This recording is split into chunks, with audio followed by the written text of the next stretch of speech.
Mr. President, on Monday, Customs and Border Protection released its monthly update for April. And I want to read a line from that release, and I quote, "Driven by the administration's decisive and effective immigration enforcement, our front lines continue to see overwhelming improvements when it comes to securing our border," end quote. In April, CBP, Customs and Border Protection, encountered just 12,035 illegal immigrants trying to cross our southern border. In the entire month, Mr. President. March saw just 11,019. February, 11,708. Mr. President, during the Biden administration, there were single days that saw those kinds of numbers. And that's not the only good news. CBP also reported an increase in drug seizures in April. And as acting CBP Commissioner Pete Flores says, and I quote, "For the first time in years, more agents are back in the field patrolling territories that CBP didn't have the bandwidth or the manpower to oversee just 6 months ago," end quote. Mr. President, I have to say it's amazing what new leadership can do. In seemingly no time at all, the Trump administration has restored operational control at the border.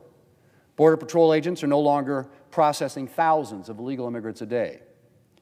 They're out in the field, apprehending illegal border crossers, seizing drugs, and disrupting human and drug smuggling networks. Meanwhile, ICE agents and other law enforcement officers are busy removing criminal illegal immigrants who have taken up residence in our country. Mr. President, not long ago, the story was much different.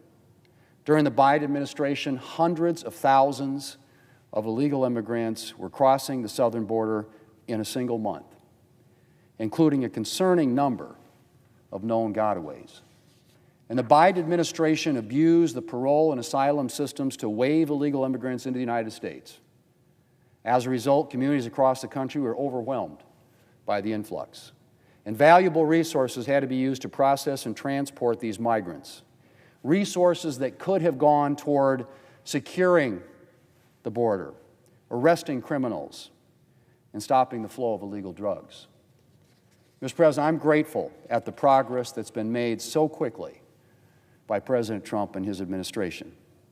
Our country is safer today than it was just a few months ago. And we want to ensure that President Trump and his administration and future administrations have the resources they need for this success to continue. That's why the reconciliation bill that we'll take up will make a generational investment in border security. That means money to finish the border wall. It means technology to help border agents stop illegal immigrants and drugs from entering our country in the first place. It means additional Border Patrol agents on the front lines, more immigration and customs enforcement agents to carry out removals, more detention capacity and transportation resources to facilitate deportations, and certainty for the President's team that it will have the resources it needs to execute its mission for the entirety of the Trump administration.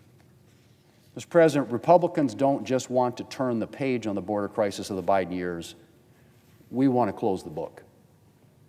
And that's what this bill will help do. Democrats may not support our efforts. Even now, I'm not sure border security really even registers on their priority list. But the American people, Mr. President, support border security, and we intend to deliver it. We are committed to ensuring that the success we've seen so far can continue long into the future for the men and women on the front lines and for the safety and security of the American people. Mr. President, I yield the floor, and I suggest the absence of question.